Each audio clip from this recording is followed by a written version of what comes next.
రామరావణ యుద్ధం ముగిసిన తర్వాత రామకథను రాయాలనుకున్న హనుమంతుడు ఒక పర్వతంపై కూర్చొని తన గోళ్లతో రాళ్లపై రామాయణాన్ని రాశాడు. ఒకసారి వాల్మీకి మహర్షి తనకి చూపించమనడంతో హనుమంతుడు వాల్మీకి మహర్షిని ఆ పర్వతం వద్దకు తీసుకువెళ్తాడు.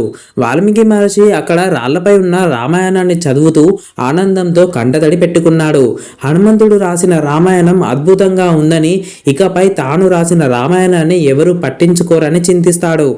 వాల్మీకి మహర్షి బాధను అర్థం చేసుకున్న హనుమంతుడు సాటి రామభక్తుడు ఇలా బాధపడరాదని హనుమంతుడు తాను రాసిన రామాయణాన్ని పర్వతం నుండి పెకిలించి సముద్రంలో కలిపివేశాడు.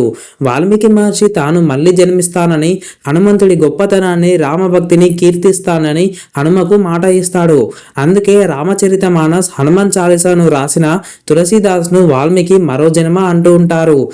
ఈ ఇన్ఫర్మేషన్ మీకు నచ్చినట్లయితే వెంటనే ఈ వీడియోని లైక్ చేసి మన ఛానల్ని సబ్స్క్రైబ్ చేసుకోండి. జై శ్రీరామ్ అని కామెంట్ చేయండి.